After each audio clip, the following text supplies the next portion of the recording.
Hello, loves. Time for a story. My father-in-law tried to kill me. Written by Sapphire Lion 15. I love Ben with all of my heart.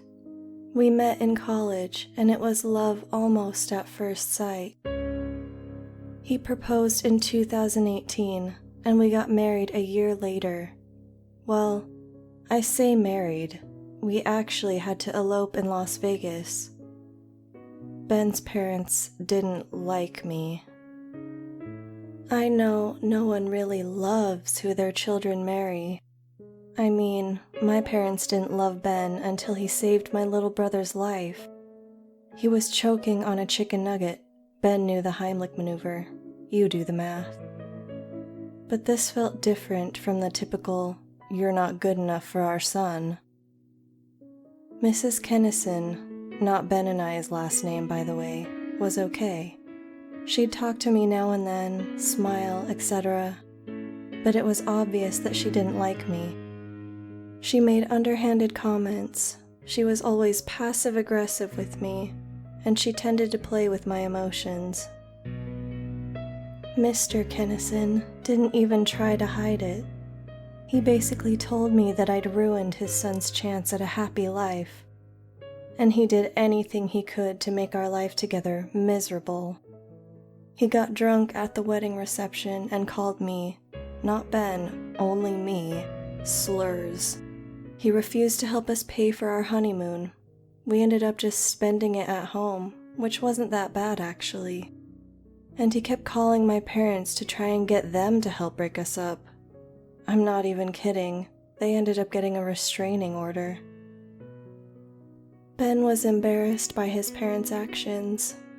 I always tried to brush it off like it was no big deal, but I'm pretty sure he caught me researching what you need to do to get a restraining order, thanks to the Reddit page, Legal Advice.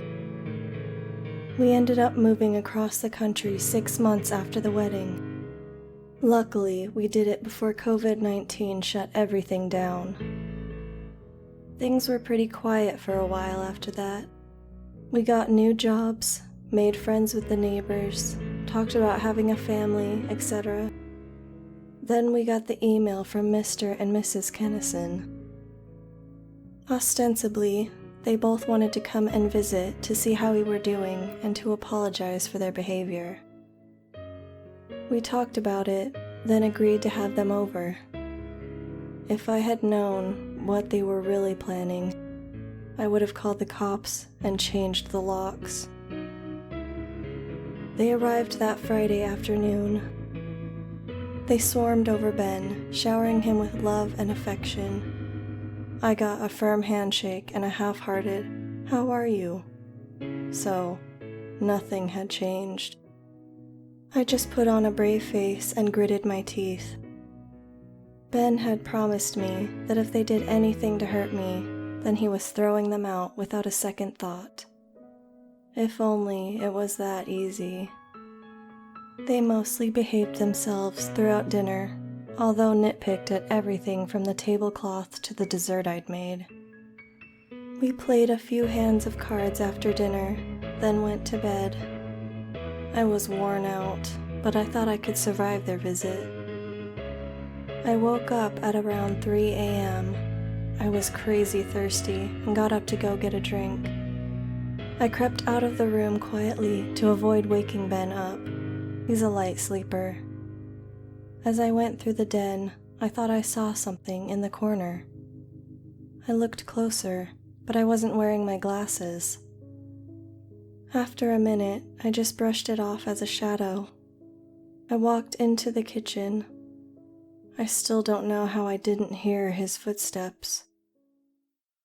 I was at the cabinet, reaching for a glass, when I got that prickle on the back of my neck. Maybe you felt it before. It's that uncomfortable feeling you get when you feel like you're being watched. I turned around. Mr. Kennison was standing in the kitchen doorway. His eyes were locked on me, and he wasn't moving. It was like someone had put a wax replica of him in the kitchen. I froze, then started trying to talk to him. "Mr. Kennison?" My voice cracked. I cleared my throat and said his name again. "Mr. Kennison?" "You took my son from me." His voice was cold, hard, full of hate. "What?" "You took him from me. He could have met a nice girl and settled down in his home state, like he's supposed to. But you had to show up. He'll thank me for this one day, 'cause I'm going to set him free." He pulled a knife out from under his robe. I recognized it. I'd used it to cut the meat we'd eaten at dinner. He must have stolen it from the sink while I was loading the dishwasher. It was still stained with beef juice. He lunged at me so fast that I almost didn't have time to react. Almost through instinct, I raised my arms up over my chest and face. I felt the knife slice through my forearm. It would later need surgery and 60 stitches. I screamed at some point, because before I knew it, Ben was there. He swiftly kicked his father in the face, then wrenched the now bloody knife from his hand. I tied a tourniquet on my arm and called the cops. Mrs. Kennison was in the doorway wearing an expression of total shock. There were 2 witnesses, a knife with my blood and his fingerprints, and a restraining order from my parents that proved that Mr. Kennison wasn't exactly a model citizen.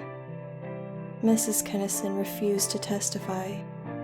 He didn't have anyone on his side. His lawyer pled insanity, but he still got life in prison. I took leave off of work. My boss understood. Who wouldn't? Ben didn't want to leave me alone, but we had to pay the bills somehow. It was while I was home alone that Mrs. Kennison sent me an email. She wanted to meet me for tea, more or less to repair our relationship. My first instinct was to say no, but I thought about it. Her social life, at least according to Facebook, was dead due to what her husband had done. None of their family members, not even her parents, would talk to her. I took pity on her and agreed to have her over. She brought over her favorite tea, and we spent some time together. For the first time in my memory, she was genuinely nice to me. We mostly avoided the murder attempt, but towards the end, she brought it up.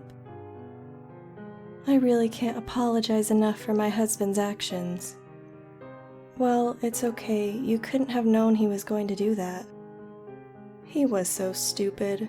If I, for example, wanted to kill someone, I'd make it look like an accident. With that, she left. It's been 15 minutes, and I don't feel well. I can't stop shaking. My heart's beating a mile a minute. My vision's blurry, and my mouth's gone dry. I called an ambulance, but I don't think that they'll get here in time. I'm writing this so people will know what happened. I think she slipped something into my tea.